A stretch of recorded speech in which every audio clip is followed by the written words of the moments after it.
Hey, did you know that around 85% of you watching aren't subscribed? If you're enjoying the content, please take a second to hit that subscribe button. It really helps out. Thanks. You know how sometimes you get that gut feeling that something's off, but you ignore it because you want to believe in people? Yeah, that was me with Spencer. I met him on this dating app. He looked normal enough in his pics, nothing too flashy, kinda chill. His profile said he was into hiking and dogs, so I figured we'd get along. I wasn't expecting a nightmare, but that's exactly what I got. We matched and messaged for a few days. He was funny, pretty charming, and seemed like the kind of guy who was actually interested in talking. I won't lie, I was excited when he asked me out. We planned to meet at this little bar downtown that was supposed to have good craft beer and a relaxed vibe. I like that kind of scene. Not too loud, not too fancy. Perfect for a first date. The night of, I got there a little early, grabbed a table near the window and waited. Spencer showed up about 10 minutes later, looking just like his photos. He had that casual, easy smile and the kind of confidence that wasn't over the top. We ordered drinks and started talking. It was going well. Not that we're soulmates level or anything, but enough that I thought maybe this could lead somewhere. We chatted about work, our favorite music, dumb stuff we did as kids. Nothing crazy, just normal first date stuff. After a couple of hours, he suggested grabbing some food. I said sure, and we headed to this late-night taco spot nearby. The place was small and packed, the kind of hole in the wall you only find if you actually live in the neighborhood. We got our food and went back to the bar to finish our drinks. Somewhere in the middle of all this, I noticed my wallet was missing. I brushed it off at first, thinking maybe I left it in my bag or jacket. But I kept checking, and nope, it was gone. I asked Spencer if he'd seen it, and he gave me this shrug like he hadn't a clue. I felt a little weird but figured I must have dropped it somewhere, maybe the taco place or the bar. The next morning, I woke up to a bunch of alerts on my phone. Charges on my credit cards, not small ones either, like expensive dinners, some shopping, a few cash withdrawals. I freaked out, called the bank, canceled. My cards, started trying to figure out what happened. That's when the sinking feeling hit me. Spencer had taken my wallet.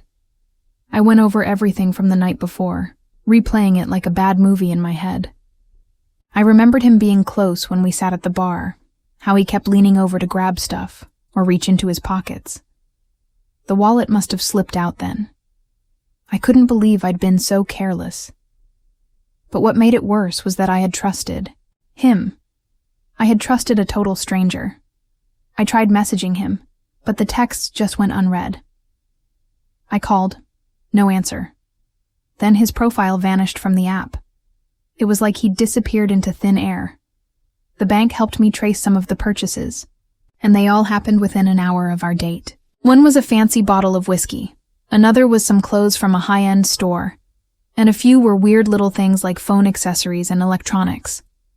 The kicker was when I found out he'd hit up an ATM twice. All of it maxed out my cards, almost instantly. I called the police, but they said it would be hard to track him down unless he left a paper trail. Which, thanks to the credit card charges, he kind of did, but still, it felt like a lost cause. I spent the next few days feeling shaken. I changed my passwords, canceled everything, and even froze my credit. But the damage was done. Beyond the money, it was the fact that someone I'd been sitting across from just hours before was out there pretending to be me, or at least using my identity like it was a free pass. I couldn't stop thinking about how casually he must have done it. Like this wasn't some impulsive mistake or desperation move, but something planned. I went back through our messages, looking for anything weird, anything that might have tipped me off. But there was nothing. Just small talk and jokes. The worst part was telling my friends. Everyone was shocked, but I felt embarrassed more than anything. Like, how did I not see it coming? How did I trust someone enough to let them so close that they could rob me and disappear? I tried to block it out, but every time my phone buzzed, I flinched. What if it was him? What if he'd done worse stuff I didn't even know about? Weeks later, I got a call from the bank. Apparently, some of the charges had been reversed, and they caught a suspect using the stolen cards at a mall nearby. The guy was caught with a stack of wallets and IDs. They said it matched Spencer's description from my photos. I didn't want to get my hopes up, but at least it felt like some kind of closure. Still, the whole thing messed with my head. I kept wondering how many other people he'd done this to. How many other dates ended with someone walking away with a stolen wallet and maxed out credit cards? Now, I'm way more careful. I never let my wallet out of my sight, and I don't even answer when guys ask if they can come to my place after the first date. Spencer wasn't just a bad date. He was a reminder that some people wear masks so well, you don't even realize you're talking to a thief until it's too late.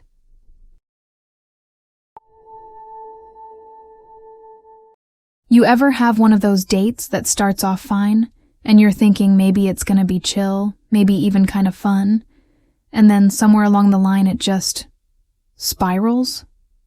Like, it doesn't crash all at once.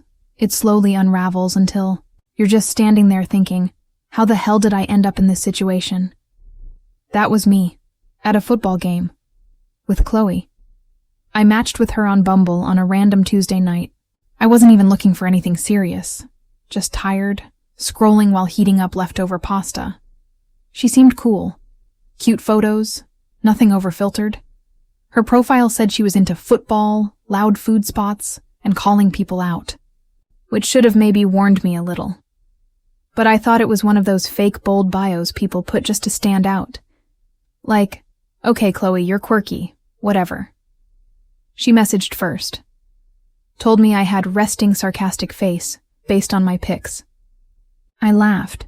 We started chatting, and a few days later she asked if I liked football. I said yeah, and she said we should catch a game. That already felt a bit different. I'd never gone to a football game as a first date, but I figured why. Not way better than some awkward coffee shop staring contest. She picked the game. Home team versus a pretty big rival. I was down for it. Stadium was in town, I knew the area, easy to get in and out. She said she had a hookup for tickets, friend of a friend, and I was like, okay, cool, she's got connections. That's a good sign.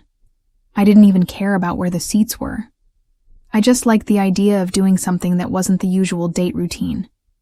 Game day comes, and I meet her outside the stadium. She looked exactly like her photos, which was rare, enough to be surprising. Big scarf, team colors, painted nails, all in. She had this energy like she'd just downed a Red Bull and a shot of espresso at the same time. Super hyped up, bouncing on her feet, talking a mile a minute about how we were gonna crush the away team. I was a little thrown off by how intense she already was, but I tried to match the vibe. We got inside and our seats were in a pretty decent section. Close enough to the field, loud crowd, mostly home fans. We grabbed some food, got settled, and at first everything was good. She was funny, knew her stuff, and made fun of the players in a way that actually made me laugh. For the first 20 minutes, I was like, all right, maybe this is going to be a great story to tell later. The time I met a girl who actually knew football better than me. Then things started getting weird. It began when the away team scored. The section next to ours had some away fans. Not a lot, just a cluster of maybe 10 or 15 people. They started cheering, and that's when Chloe stood up, turned toward them, and yelled something I can't even repeat. Loud, with full-on hand gestures. I thought she was joking, but nope. She kept going, taunting them, pointing, calling them soft, all that. People around us started turning their heads. Some laughed nervously. Others gave her that look like, really? Already? It was still early in the game. I tried to laugh it off and pull her back into her seat, but she just waved me off and said she was setting the tone. After that, it was constant. Anytime the away fans made noise, she had to respond. She started getting more aggressive with it too. Not physical, but super loud, over-the-top insults, trying to get their attention. She wasn't even watching the game anymore. She was watching them. At one point, she threw a chip in their direction. Not like a friendly toss. She aimed. It landed near one guy's shoulder, and he turned around, clearly pissed. I leaned over and told her to chill, but she just laughed and said she was just getting started. And I believed her. That was the worst part. I could tell she actually meant it. By halftime, I was sinking into my seat, barely making eye contact with anyone around us. Chloe had managed to piss off not just the away fans, but some of the home crowd too. People around us were uncomfortable, side-eyeing her, whispering. One older guy in our row actually moved a few seats down. Meanwhile, Chloe was still writing. This weird high, snapping selfies, yelling random chants, trying to start waves with no one joining in. In the second half, it got worse. The away team scored again, and she completely lost it. She jumped up, started mocking them, clapping, fake crying, sticking her tongue out like a little kid. One of the away fans stood up and yelled something back. I don't even know what he said, but it triggered this long shouting match that had people pulling out their phones. I saw security glance over. I panicked, and that's when I did it. I scooted 2 seats over, behind a random group of people, and just sat there like I didn't know her. I turned my hat backward and acted like I was scrolling my phone. She looked around confused for a second, realized what I did, and just kept going without me. No shame. I stayed there the rest of the game, silent, watching from a distance while she kept antagonizing strangers. Eventually, a stadium employee came over and talked to her, and she finally sat down and sulked like a kid who got scolded at recess. After the game ended, I dipped. I didn't say bye. I just walked out with the crowd, turned a corner, and bolted to the parking lot like I was late for something. She texted me once saying I was soft for bailing, and I blocked her right after. That was the last date I went on for a while, and definitely the last time I ever agreed to a football game. For a first meetup. There's just no playbook for that level of chaos. I swear this was supposed to be a simple date. 1 drink, maybe an hour of awkward conversation, then go home and laugh about it in the group chat. That's what I expected. But somehow I ended up dodging French fries thrown at my face by a 6-year-old, while his dad sat across from me pretending everything was normal. So it started like every other app match. I had Hinge reinstalled during a boredom wave, swiping through the usual parade of guys holding fish, gym selfies, and CEO of making. You laugh bios. Luke stood out because he didn't seem like he was trying too hard. His photos were regular, a few outdoorsy ones, one in a coffee shop, nothing suspicious. His bio was short, something about liking deep conversations and bad movies. I liked that it didn't scream try-hard energy. We matched, and he messaged me first. Chill vibe. No weird questions. He asked what I was up to, made a joke about my dog from one of my pictures, and after a couple of days he asked if I wanted to grab something casual. Coffee or lunch, I said sure. We agreed on a daytime meetup at this open-air cafe not far from downtown. The plan was 1 p.m. I got there a little early, grabbed a table outside, and waited. It was warm, a little windy. Perfect sit outside and pretend to enjoy your life weather. I ordered a drink while waiting and checked my phone. That's when I saw him walking up. And I swear, I just blinked for a second. But he had a kid with him. A little boy, maybe 6 or 7, holding a tablet and wearing a superhero cape. And my first thought was, maybe he's dropping the kid off. Or maybe he had to bring him for like 5 minutes and someone's picking him up. Anything but what it actually was. He walked over, waved, and sat down. The kid climbed into the seat next to him and immediately dropped the tablet on the ground. Luke acted like nothing was strange, like this was just how all first dates go. He didn't mention the kid at all, not even a heads up. Just launched into small talk about how busy his week had been. Meanwhile, I'm sitting there smiling through the confusion, trying to play it cool. But inside, I'm screaming. Because this wasn't some chill little, oops, had to bring my son, along vibe. This was full on, this is normal, deal with it. The kid, who I found out later was named Max, started getting antsy after like 2 minutes. First, it was kicking the table leg rhythmically, then humming loudly, then fake coughing in a way that felt way too deliberate. Luke still didn't acknowledge any of it. I was trying to stay engaged, answering his questions, but half the time, I was glancing down nervously at the kid who was now shoving sugar packets into his mouth and chewing them like gum. Our drinks came. Max immediately reached for mine, not even the one meant for him. Just straight up grabbed the glass and started licking the straw. I froze. Luke laughed like it was adorable and told him to stop, but so casually, like this was totally within the realm of acceptable behavior. He didn't even apologize to me. Then Max started talking. Loudly. Random stuff. Jokes he didn't finish. Sound effects. At one point he asked if I liked poop sandwiches and then made fart noises with his mouth. I tried to fake laugh but was already mentally backing away from the entire situation. We ordered food. I don't know why I didn't just leave, honestly. Part of me was just frozen in disbelief. When it came, Max decided he didn't want his nuggets. He wanted my salad, then my bread, then his dad's fries.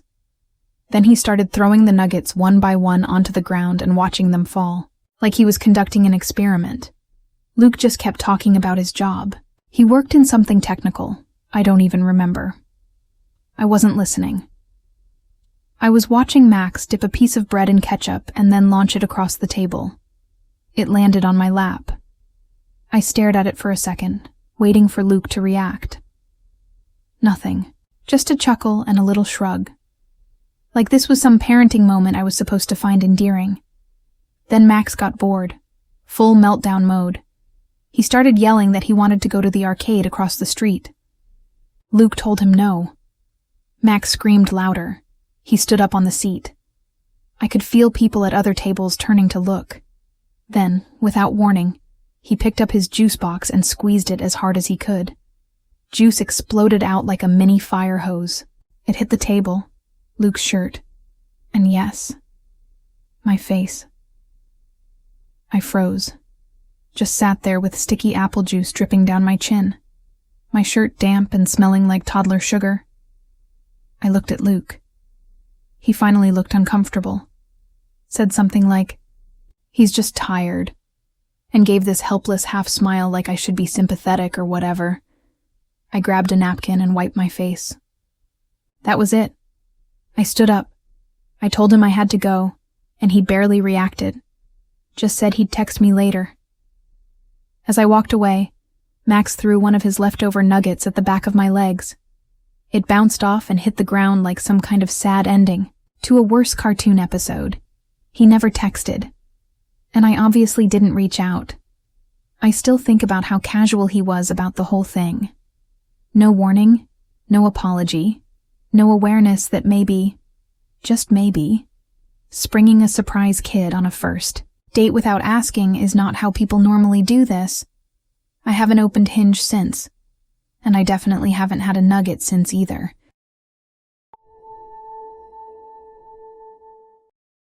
I wish I could say this date was just boring or awkward or forgettable. I'd take that. Instead, I got something way more confusing, weird, and honestly kind of humiliating. I still think about it sometimes and just stare at the wall like, what the hell was that? So this was a few months ago. I'd been using dating apps on and off like most people. Swipe, match, lose interest, delete, repeat. I matched with this girl named Dina, and, I'll be honest, She was one of those people who looks too good on a dating app. Like the kind of photos that make you second guess if they're real. But I figured I'd go with it. Just see what she was about. She messaged first, which was rare, and she didn't seem fake.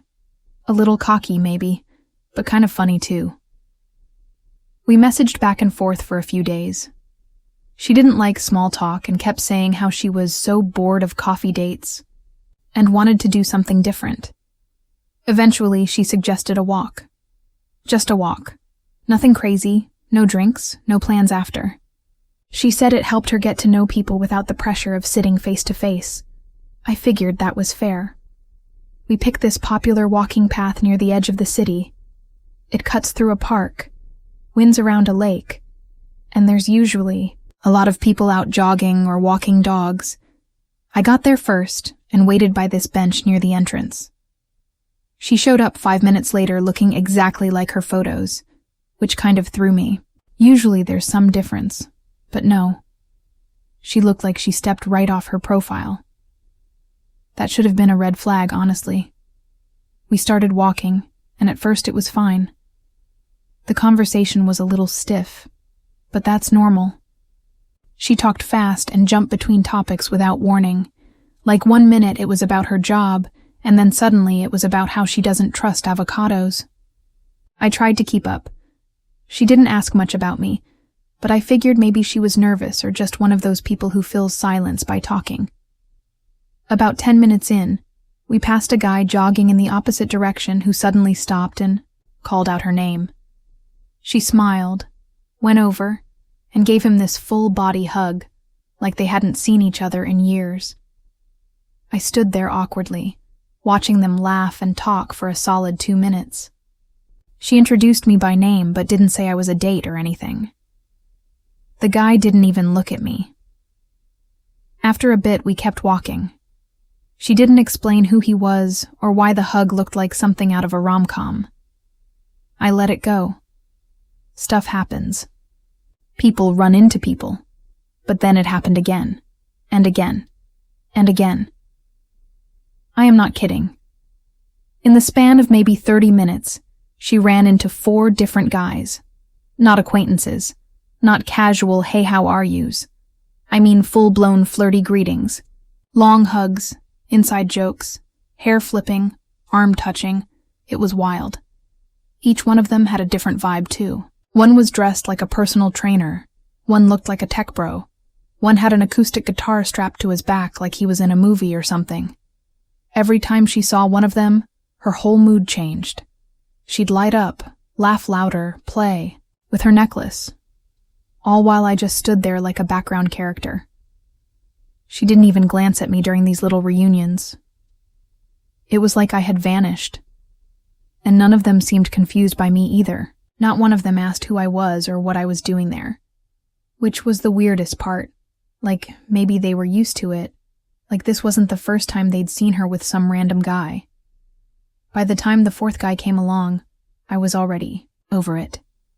I had mentally checked out and was just waiting for a good excuse to end the walk early. But then this last guy, tall, tan, cologne you could smell from 10 feet away, started walking with us. Just straight up joined the walk like he had been invited. She didn't tell him to leave. She just kept walking and talking to him, while I trailed behind like a lost intern on his first day. Then came the part that sealed it. They stopped walking, and she said something to him that I couldn't fully hear. He laughed, and then asked if she wanted to catch up properly and go grab a drink. She said yes, immediately. No hesitation. Then she turned to me and said she had to go, gave a quick, "This was fun," like we'd just shared a snack in a waiting room, and walked off with him. Just like that. No apology. No explanation. Just dipped. I stood there for a second like I'd glitched out. Just me, the walking path, and the weird silence after 2 people walk away like you didn't matter. I turned around and walked back to my car. The whole thing lasted maybe 45 minutes, but it felt like a year. She unmatched me later that night. I still don't fully get what happened. Like, was this some weird ego trip thing? Was I a backup plan? A placeholder? A decoy while she scanned? The park for someone better? I'll probably never know. All I know is, I went on a date that felt like walking through someone else's social calendar while being completely invisible. And yeah, I haven't been on a walk date since.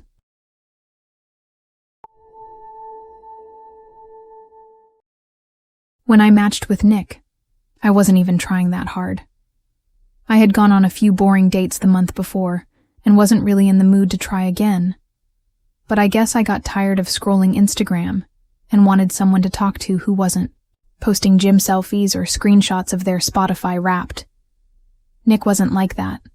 His profile was weird in kind of a funny way.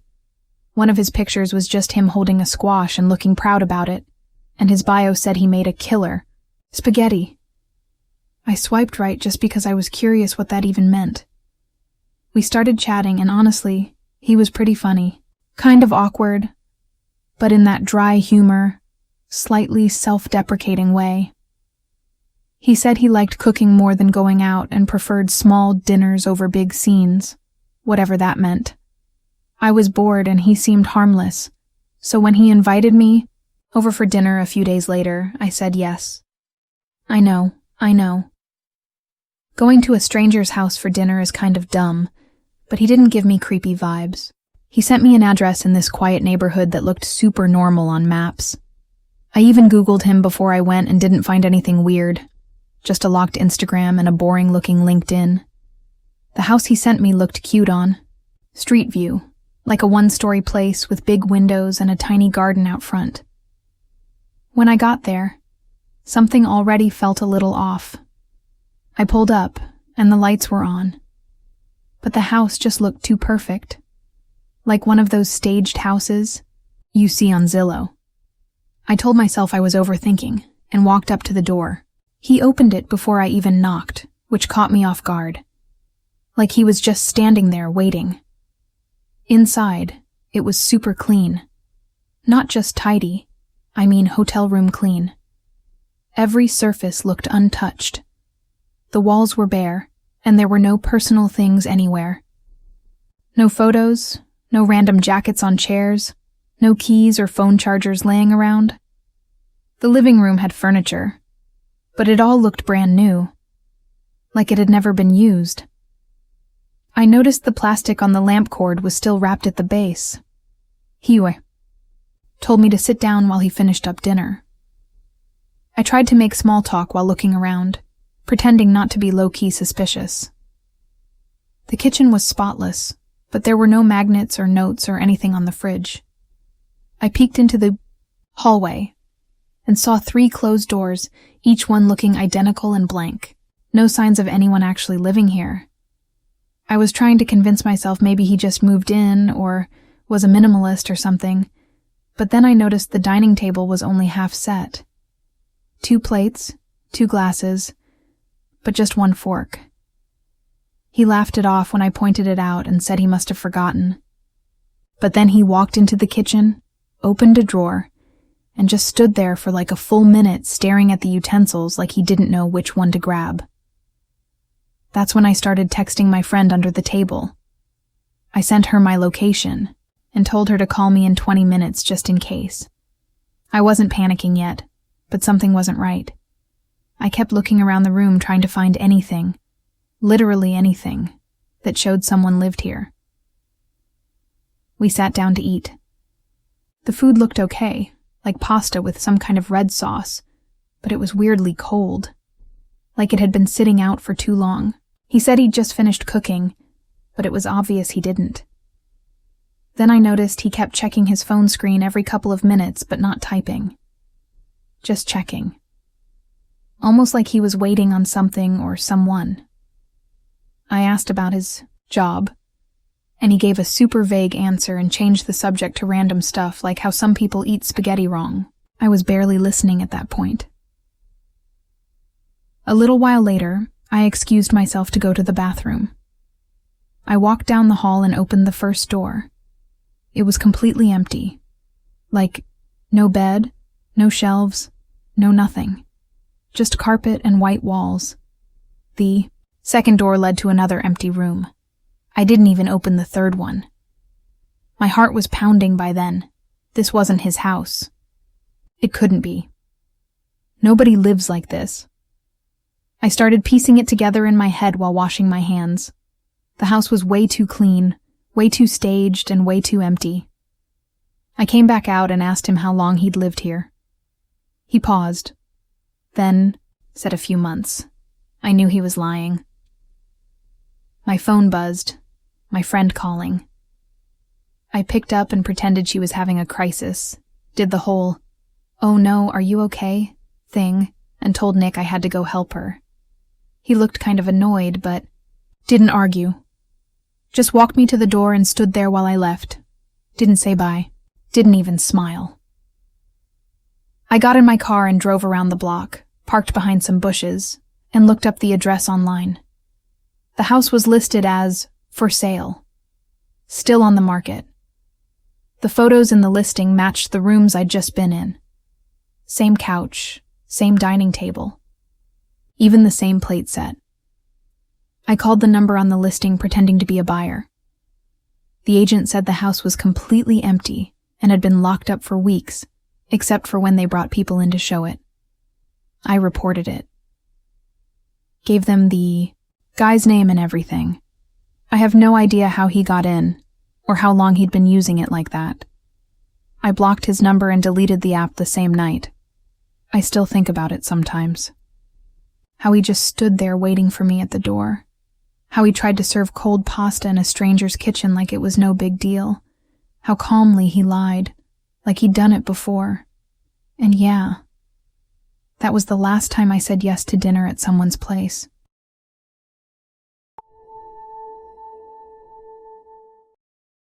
So, I was kind of bored one weekend and decided to give dating apps another shot. I had deleted them a few times already, but I don't know. Something about sitting in my room watching the same YouTube videos over and over made me re-download Hinge again. Not even because I was trying to find anyone serious. Just wanted to talk to someone who wasn't my roommate or my Xbox. That's when I matched with Winnie. Her profile didn't seem super fake or anything. She had a few pictures where she was posing next to random murals, and one where she was holding a giant iced coffee like it was a trophy. Her bio just said she liked competitive energy and mini golf. I thought that was kind of funny. I mentioned it in my message and she replied almost immediately. We talked for a few days. She had a weird sense of humor, real dry, borderline sarcastic but not rude. At least not at first. She had this way of texting where everything sounded kind of like a dare. Like every sentence was low-key challenging you to call her bluff. I was into it, honestly. She didn't seem like she was trying too hard, which was refreshing. So anyway, she suggested we meet up at this mini golf place outside of town. I hadn't played in forever, but I figured why not? Better than coffee or some awkward sit-down. Dinner where you both pretend to care about your favorite childhood movies or whatever. We met around 4 on a Saturday. It was kind of packed. Lots of families and little kids running around, which I wasn't expecting. She was already there, sitting on a bench near the front entrance wearing bright green sunglasses and drinking a Red Bull. She looked about the same as her pictures, maybe a little more intense in person. Like her eyes didn't blink enough. She gave me this short, sharp smile when I walked up and said she was ready to destroy me at mini golf. I laughed and made some dumb joke back, but I could already tell she wasn't really joking. She had this super competitive energy right away, gripping the putter like it was part of her arm. I tried not to overthink it. First few holes were fine. She was aggressive though, like full body swings on some of the shots, which made the little kids around us kinda nervous. One of them even dropped their ball and ran off after she did this. Weird wind-up move like she was gonna launch it into space. I laughed it off and told her to tone it down a bit before she got us kicked out. By hole 6, things got weird. There was this narrow little ramp shot with a plastic windmill at the end. It was super crowded around that hole because some dad was trying to help his 2 toddlers play through. I figured we'd just wait it out, but Winnie wasn't having it. She paced in a little circle for like 2 minutes, then suddenly lined up her shot without saying anything. Then she swung, like full force. Not a normal mini golf tap. It was more like a baseball hit. The ball flew past the hole, missed the windmill entirely, bounced off a side barrier, and shot straight toward the family ahead of us. It smacked one of the kids, like a 5 or 6-year-old, right in the face. Full on popped him under the eye.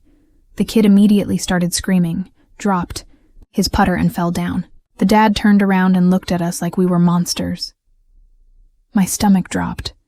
I stepped forward, already apologizing, about to explain that it was an accident and ask if the kid was okay. But before I could say anything, Winnie pointed right at me. She didn't even hesitate. Just threw me under the bus instantly. Said I was the one who hit it. Said she told me to wait and I didn't listen. She started acting panicked, like she was the one trying to calm the situation down.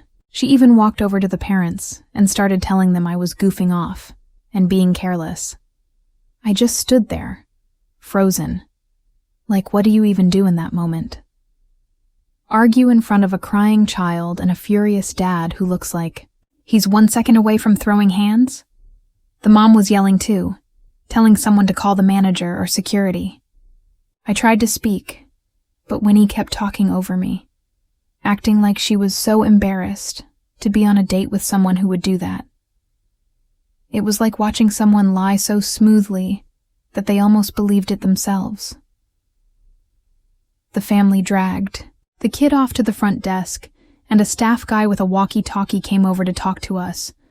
I was trying to explain, calmly, that it wasn't me, that she took the shot. But Winnie had already spun this story, and I guess since no one saw the actual swing, they just went with whatever made the most sense at the time. They didn't call the cops or anything, thank God, but they told us we had to leave.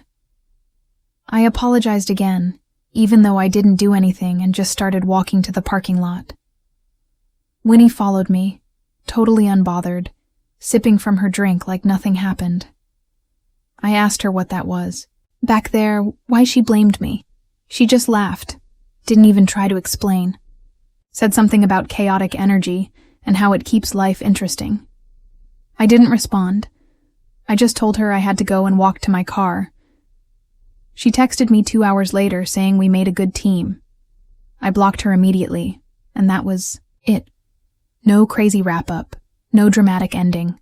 Just a kid with a bruised face, a weird girl with a violent swing, and me standing there wondering what the hell I just got dragged into. Haven't played mini golf since.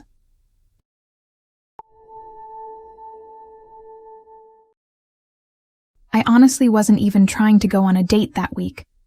I had deleted most of the apps, but somehow Bumble was still hanging out on my phone like a rotting sandwich I forgot to throw out. One night, I was half watching a cooking show and half swiping, mostly out of boredom. That's when I came across Tom. He looked normal. A little too clean-cut maybe, but not in a creepy way. His pictures were mostly outdoorsy, hiking, holding a fish, one where he was holding a beer and smiling like he'd just told a really bad dad joke. I almost swiped left, but then I saw his bio. It said something like, "Good conversation, bad dancing, better drinks." I thought that was kind of funny, like he didn't take himself too seriously. I swiped right and we matched immediately. We started chatting that night. He was easy to talk to, kind of goofy, and made a joke about how I probably liked pineapple on pizza. I told him I did, and he pretended to unmatch me right there. Stuff like that.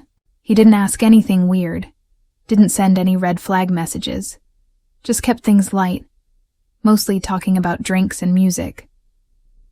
After a couple days of messaging, we agreed to meet for a drink at this bar not far from where I live. It was low-key, kind of grungy, but it had cheap cocktails and didn't blast music at ear-destroying levels, so it was a decent first date spot. He was already at the bar when I got there, sitting at the far end in a booth, wearing a button-up shirt tucked into jeans, like he was trying hard to look casual. When he saw me, he stood up a little too fast and knocked over the little candle thing on the table. He laughed it off and made a joke about setting the place on fire. I laughed. It felt like a decent start. For the first 20 minutes, things were fine. He asked about my job. I asked about his. He said he worked in IT but didn't get into details.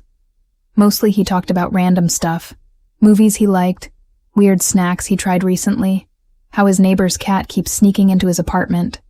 It was chill. He seemed a bit nervous, like he was trying really hard to keep the energy up, but I didn't think too much about it. I ordered a gin and tonic. He ordered a whiskey. Then another. And another. About 45 minutes in, it started getting weird. He went from slightly jittery to full-blown restless, kept shifting in his seat, tapping the table, glancing around like he was expecting someone. I asked if everything was all right, and he said yeah, just needed to stretch. Then, out of nowhere, he stood up and walked to the bar. I thought maybe he was just going to the bathroom. Nope.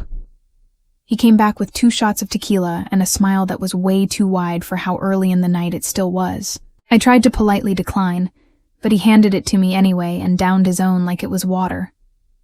After that, he got loud. Real loud.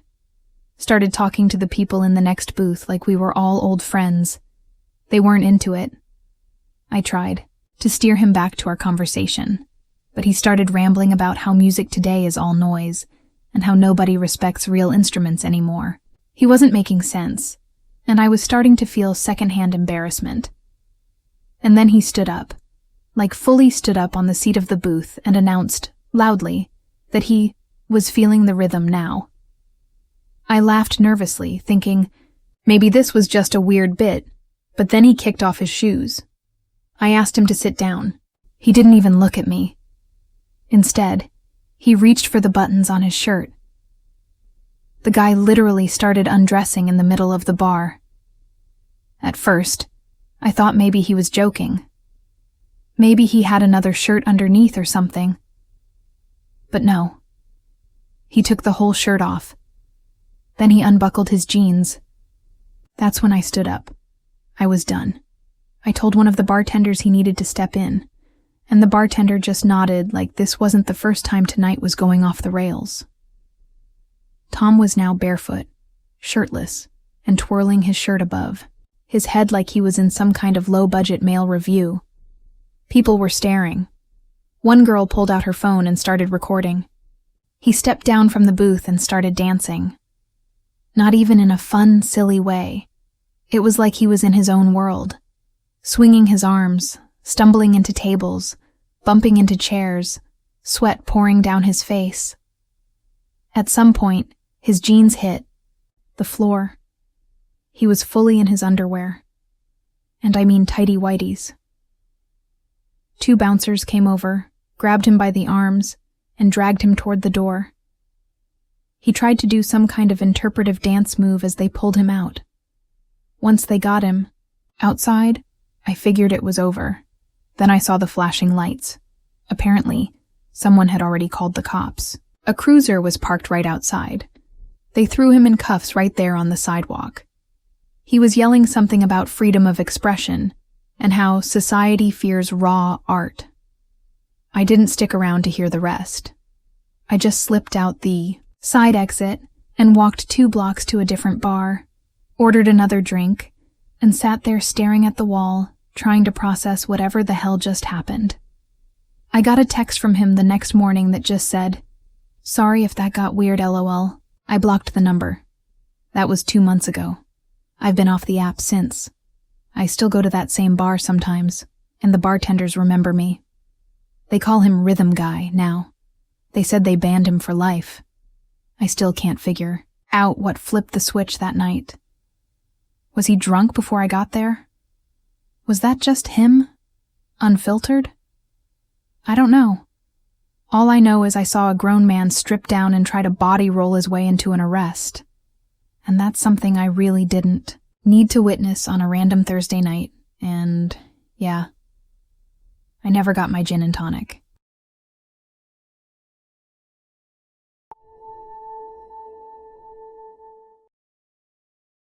I matched with this girl named Shelley on a dating app I barely even remember installing. One of those weird nights where you're lying in bed swiping through strangers like it's some kind of game. Her profile wasn't anything crazy. A few selfies, one photo of her with a cat, and a short bio that said she liked horror movies and sushi. Cool.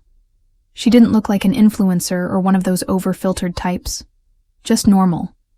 Honestly, that's what made me swipe right. She messaged me first, which never happens. Said I looked familiar, like someone she might have seen at a bookstore downtown. I don't even read, so that was a little off, but I played along. We chatted for a couple of days. Nothing deep, just casual stuff. She had this really dry sense of humor I liked. A little awkward, but in a kind of charming way. She didn't type in paragraphs, more like one-liners, random thoughts. At some point, she suggested we grab dinner. I figured, why not? We picked this weird little ramen place tucked between a laundromat and some vape shop. The place was dim, kinda cramped, and smelled like broth and burnt oil. Not bad, just real. There were only like 4 other people eating. She was already there when I showed up, sitting in the back, waving at me with both hands like a kid. I don't know what I was expecting, but she looked different in person. Not in a catfish way, just off. Taller than I thought. Thinner, too. Like really thin. Not in an unhealthy way exactly, but like she hadn't eaten a full meal in weeks. She had this weird vibe I couldn't put my finger on. Her smile was huge, a little too wide. Like she was forcing it. She had a scarf wrapped tight around her neck even though it was warm inside. We ordered food and started talking. I asked her about her job, her hobbies, normal stuff. She gave short answers, then kept turning the conversation back to me. She asked about my childhood, my favorite smells. Yeah, smells. Whether I preferred my shoes off at home or on, and if I ever felt like my toes had a personality. I thought she was just being quirky. I laughed, played along, even joked about how my big toe probably thinks he's the boss of the foot. Dumb stuff like that. Midway through the meal, right after the food came, she said she dropped her napkin. Then she ducked under the table. I figured she was just grabbing it, but she didn't come back up. I looked down to see if she needed help, but she was just down there, silent. I leaned forward and asked if everything was okay. She didn't respond. I started to get this tight feeling in my chest. You know that weird panic when something totally normal starts to feel totally wrong? That. I froze for a second, then felt something brush against my ankle. I jerked back, thinking maybe a rat or something. But then I realized it was her hand. She was running her fingers slowly up the side of my shoe. I told myself maybe it was a joke. Like, maybe she was trying to mess with me. Then I felt her nose press against the side of my foot. She was sniffing me. I didn't know what to do. My whole body locked up. She wasn't just sniffing once or twice either. She was inhaling deep, like she was trying to memorize the scent or something. I could feel her breath through the fabric of my sock. It was wet, slow, like she was enjoying it way more than anyone should. I said her name, louder this time. People from the next table looked over. That finally got her to stop. She popped, her head back up, and smiled like nothing happened. Her hair was a little messy now, eyes wide. She said something about how my shoes had a natural comfort scent to them. I just sat there, completely blank, trying to act like I didn't. Just have someone treat my foot like an air freshener. The rest of the meal was a blur. I didn't eat much. She, on the other hand, barely touched her ramen. Just poked at it with her chopsticks and kept glancing under the table. I made up some excuse about having to help a friend move. She didn't seem upset. Just nodded and said she had to be up early anyway. When I stood up to leave, she did this thing where she crouched down again like she was tying her shoe, even though she was wearing boots with no laces. I backed away fast and pretty much speed-walked to my car. I thought that would be it. Just a weird night I'd laugh about later. But the next day, she messaged me saying she had a great time and wanted to see me again. I didn't respond. She messaged again, then again. Then she started sending photos, not of her, but of shoes. Mine, ones I recognized. Like she'd gone on my socials or something and found old pics where you could see what sneakers I was wearing. She sent a photo of a pair I'd worn to a friend's party, with a message that just said, "These probably smell like fun." That's when I blocked her. A couple days later, I got a package. No name on it, just my address. Inside was a single sock, one of mine. Not even a clean one. It was one I'd lost months ago at the gym. I have no clue how she got it. I don't even want to know. I threw it out, changed my app name, deleted half my socials, and haven't gone on a date from an app since. Sometimes, when I'm in public, I still catch a whiff of that same weird, sweet salty smell I remember from that night. Makes my stomach twist. I look down and check my shoes just in case. It's probably nothing. Probably. Thank you for watching till the end of the video. Now sit back, relax, and listen to an hour of calming rain sounds.